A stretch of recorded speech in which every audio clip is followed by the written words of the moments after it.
Welcome back. We made it. Oh, man. So last week, putting league, we had a bit of a snow squall run through a couple hours before we all gathered up downstairs. Yep. Tough, man. All of a sudden we looked out, there was a couple inches out there. We had no idea Putting the snow league was on coming. Wednesday was like, boom, here's quick little 3 inches, Yep. 4 inches for you. I'm sure that affected attendance a little bit, but It certainly did. I mean, we heard from a few people that said like, "Hey, we're not going to make it in tonight." I know Tanner Flint was planning to come and make his first appearance, and he said he was, first, wow. yeah, he was coming down the Northway, and he saw a few cars off the road, and said, "Oh, it's only going to get worse. I'm turning back now." Yeah, I get it. The people that live in that 15-20 minute range it's a lot easier, tends to be that's the people that showed up, I think, for the most part too. Yeah, it was basically locals, and we did have a crew from Vermont as well. Damn. Yep. It's impressive, actually. Yeah. I was sad we Always didn't a see good goats. time when the lumberjacks come over. Oh, that's right. I forgot Yeah. Chauncey showed up. I didn't get to see him. I saw him in the mezzanine when we were playing our round, and I was a little shocked because I would have waited for him if I knew. But yeah, no lambs and goats tonight, unfortunately, or that night, I should say. But it was a blast nonetheless. Even with It was. which again, probably the attendance record is impressive, regardless for most putting leagues. But it's I guess maybe our standards higher. Yeah. Because we're so used to a certain volume. But that was a fun week. It was. It definitely was. And I think people showed up, had a good time. We had some cool prizes to give away. Speaking of, we have a shitty cooler going out for this week's putting league. What do we got?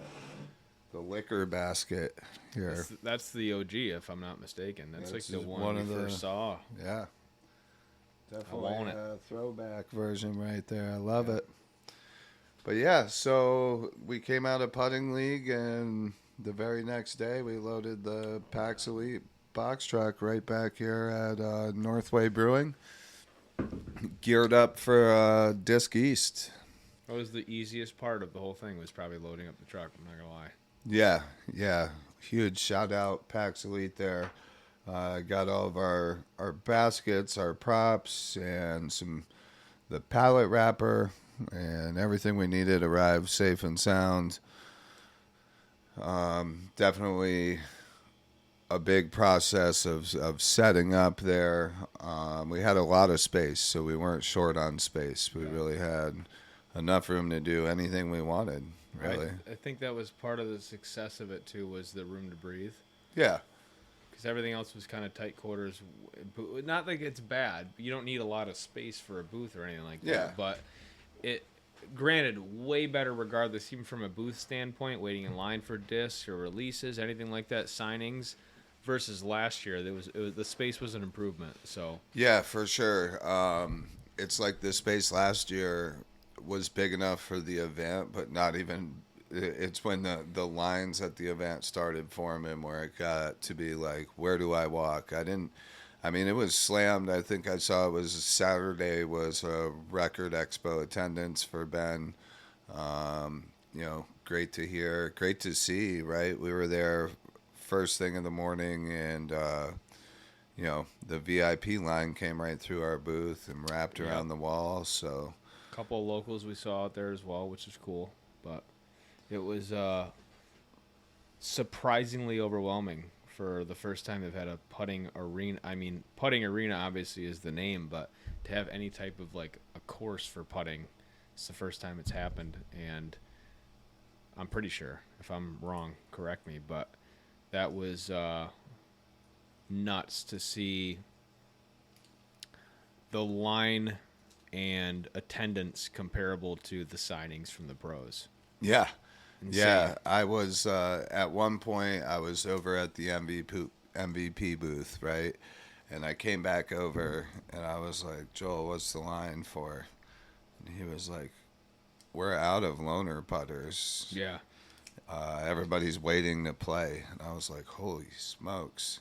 So we ran back over to the MVP booth, came back with a big old box of putters, and got through some of the line, but not all of it. So I think collectively on the field we had well over 100 100 discs just out there in use at all times, it felt like. So, and we were right there next to the stage, which was nice. And then we were also near Slot Shot. Very cool. I actually went over. We chatted with those guys for a while. We played. It was funny. We played their game, then they came over and they played ours. Yeah. And Sarah, who was the lady behind the booth there, she ended up being really good at putting, and it was her first time like trying it, like with a real disc golf disc. Because Slot Shot is basically like disc golf cornhole. I feel like it's got like a touch of Can Jam in there because of the slots. It does. It does kind of feel like a hybrid, but I had so much fun playing it, and that top slot's is an instant win if you hit it. I think that's where the Can Jam reference comes from, right?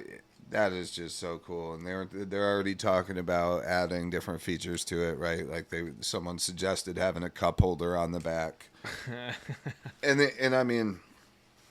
Then they had also suggested maybe putting a net on the back of that, instant win slot. Right. So it's a catch and you can see it went in and all that. Yep.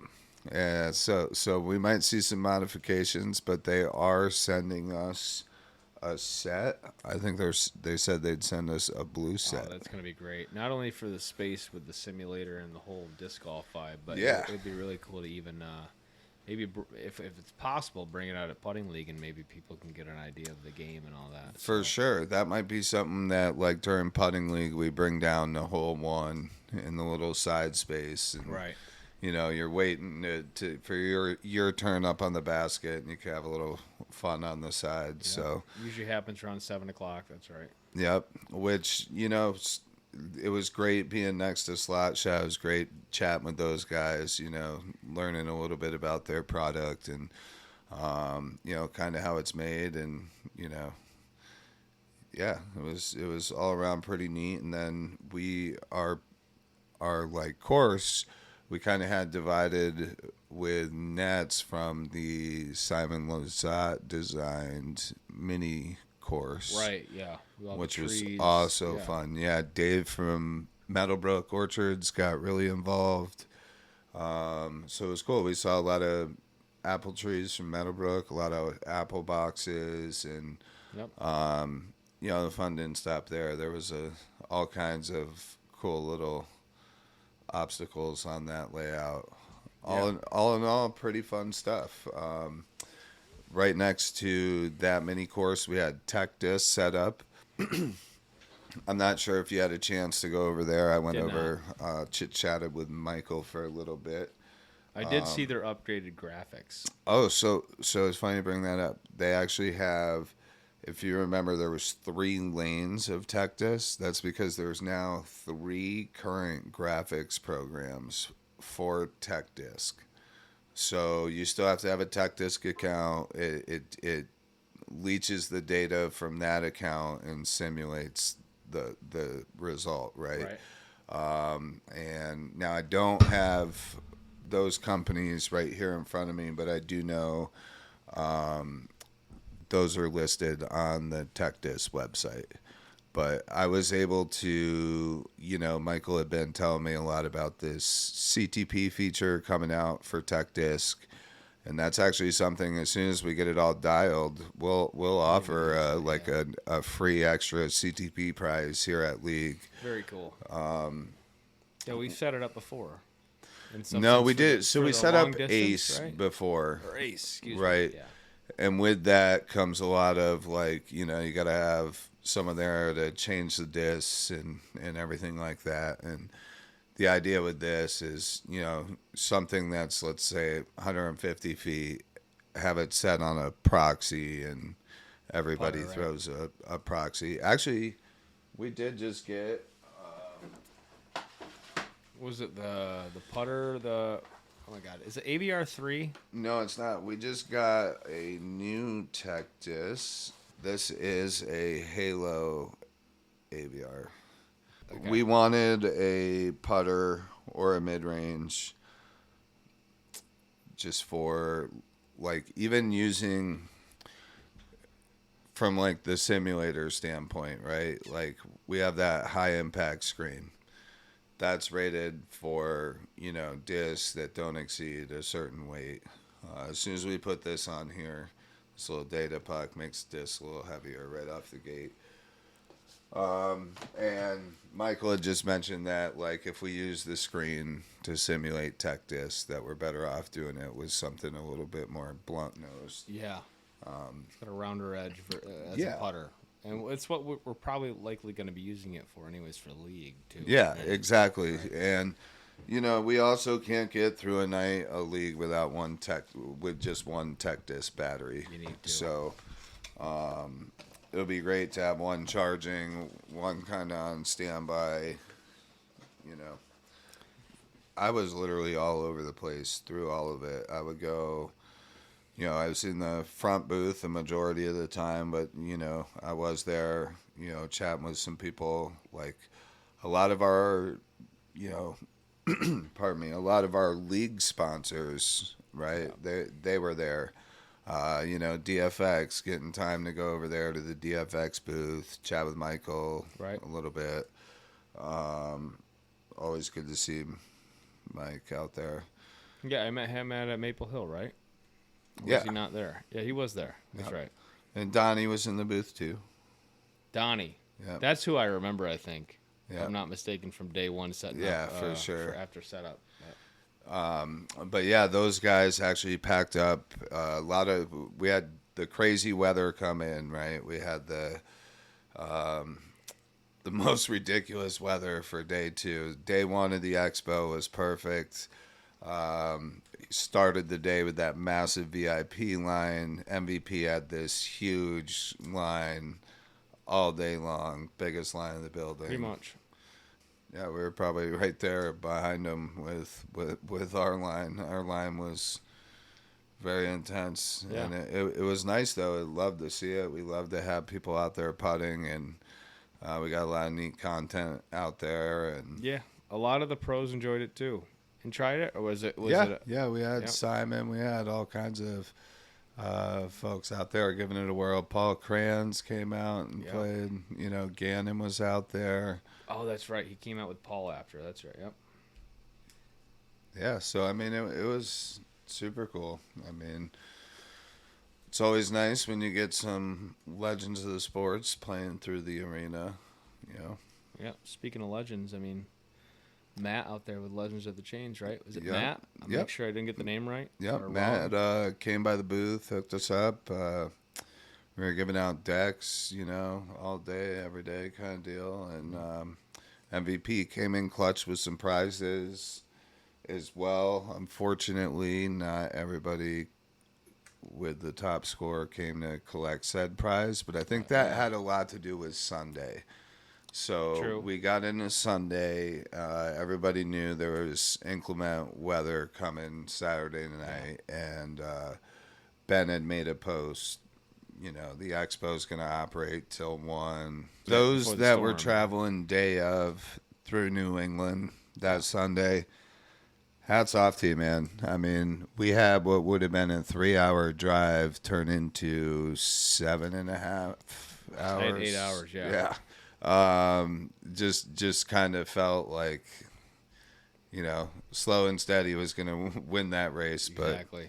we made it back, and Diskies was a blast, I've so never been happier to see I-87 signs yeah, in my life. I can agree with that. I mean, by the time we saw those signs, we were 6 hours into the drive, 5.5. Yeah. I don't even know what it was, but yeah, I mean, toughest driving I've personally ever done. It was a 2-day event, but we certainly had 4 days of putting there, and now the baskets are back here at Northway, and We're ready for week 7. yeah, we're ready for week 7 putting tomorrow. Yep. So those baskets don't get much off time traditionally. But yeah, speaking of being back here today, saw a little bit more progress in the simulator. We got the PC in here. That's going to run the launch monitor, the projector. Yeah, excited to start wrapping up. I think the goal right now is to have the simulator open by the 3rd of February. So we're going to see if we can push to make that happen. And yeah, in the meantime, we got some more banners up today in the pro shop area. All in all, things are really slowly starting to get there. I say slowly, but we're working on it every day. The 4 days we just had in Massachusetts was probably the longest I've been away from Project Northway Disc Golf.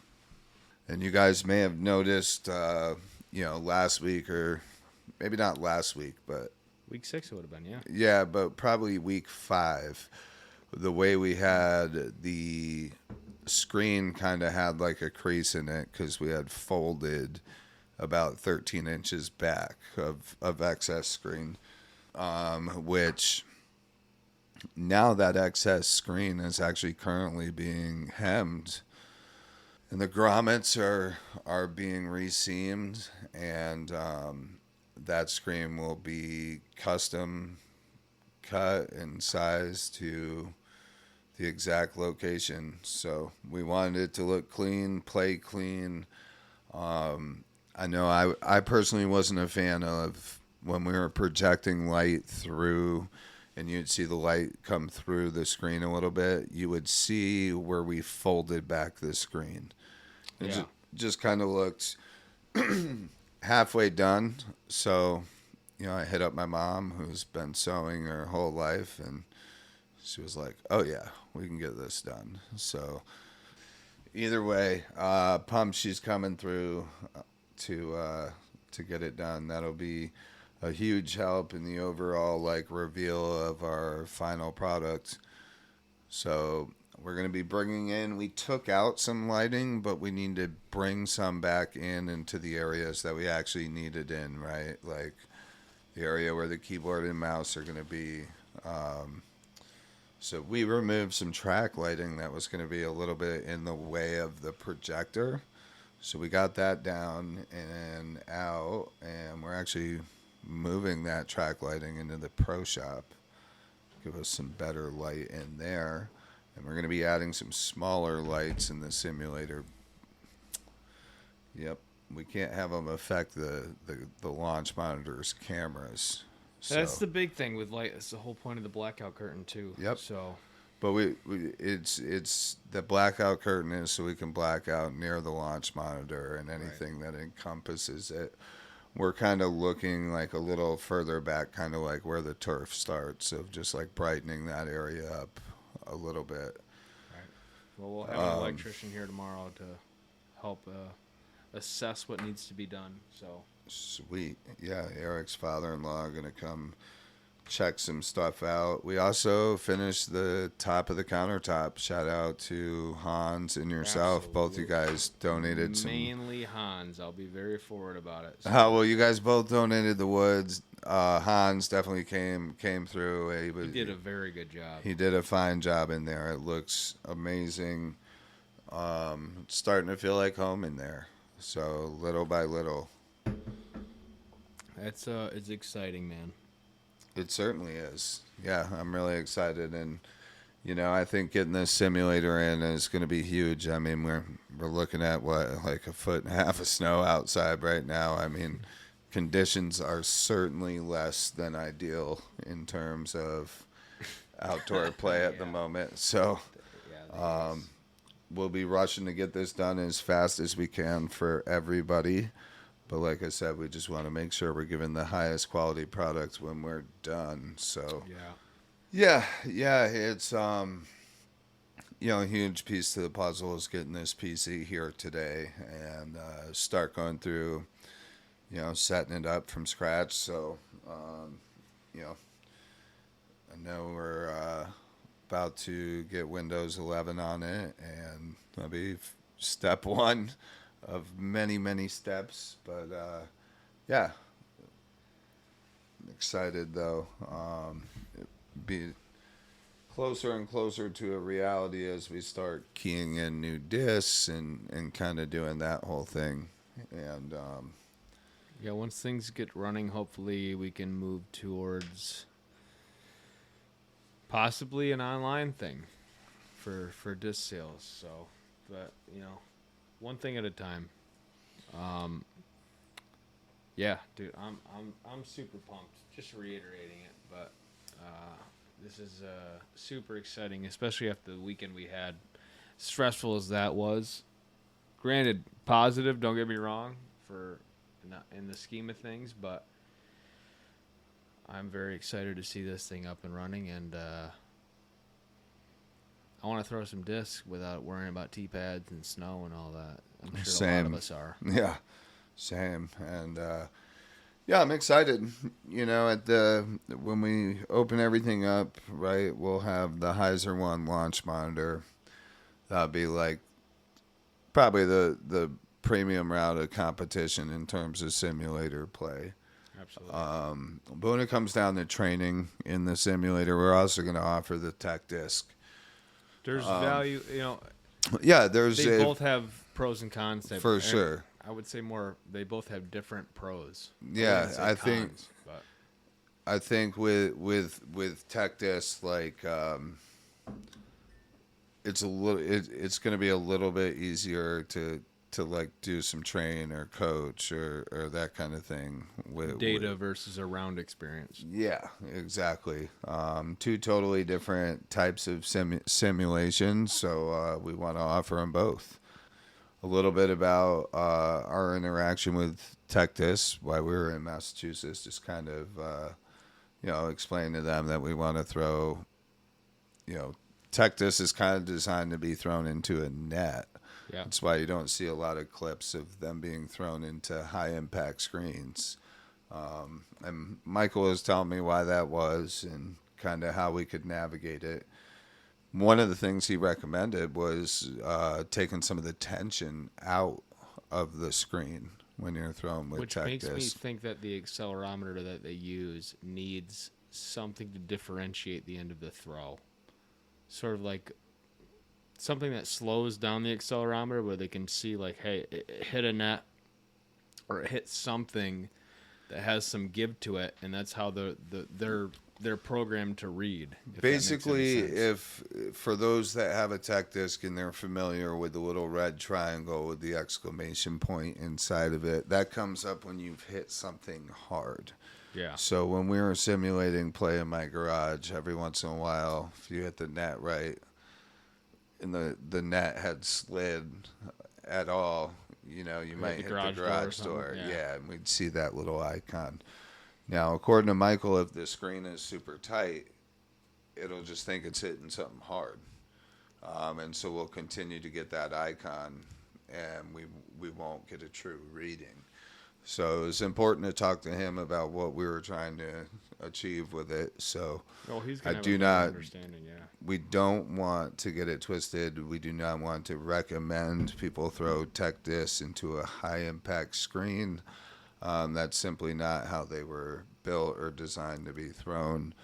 Accelerometers are much different than a guided monitor that does visuals, like a camera in some sense, like a Heiser One does. Right. Very different technology. So that makes a lot of sense, actually, too, because, you have a computer on a disc that's reading everything that goes on, the same way your phone does an accelerometer to even, like, have a compass, stuff like that kind of notates direction and change and all that. So that's a good point to make, though, because like we just said, too, they're two different technologies in some sense, and they do different things, and there's value in both of them. So yeah, there is. And so depending on what you're looking to do in the simulator bay, we can certainly make it happen. And as we've mentioned before, we also have the Game Proofer product, although I'm not sure we're going to be offering that in the simulator bay at this time. Yep.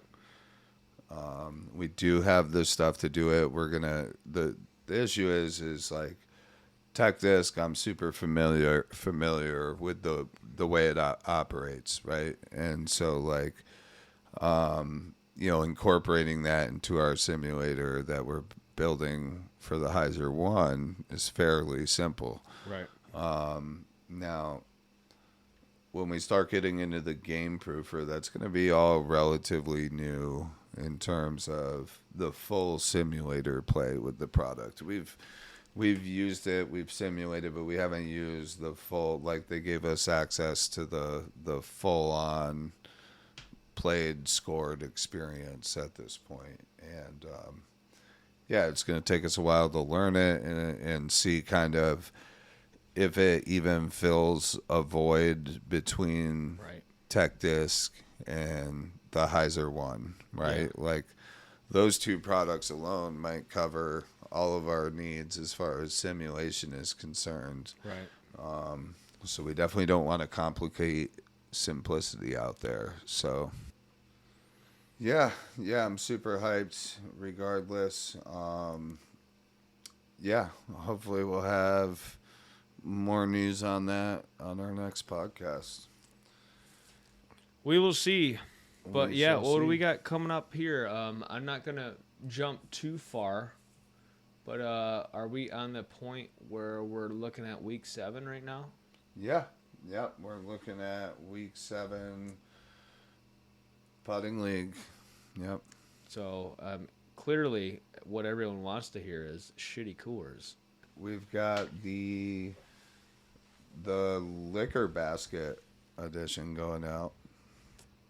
Is it filled with liquor? It is not. It can be. Everybody wants it. Gotta be there to win it. Yeah. Come on in.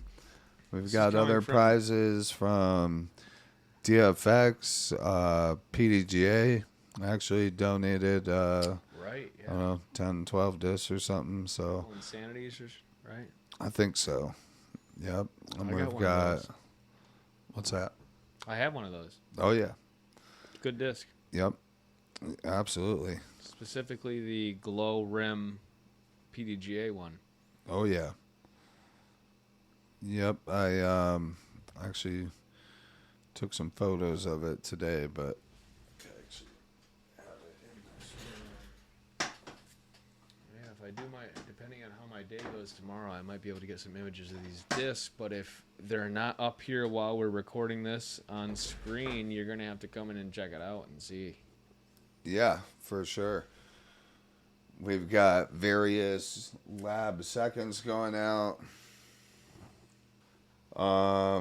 We've got not only decks from Legends of Chains, but we also have some discs. We have some lab seconds. I think I did mention those already.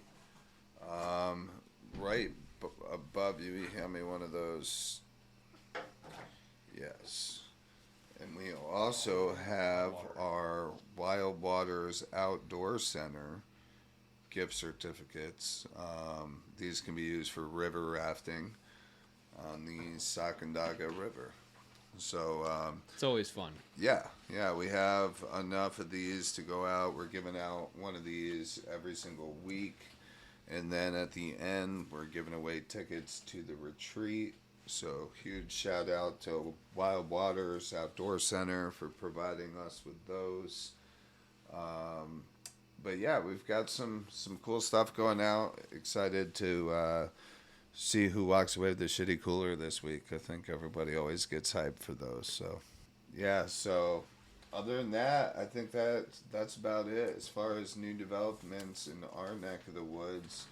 Big Disc East, we spent our last few days in Massachusetts just kind of getting back in town, getting things back in order.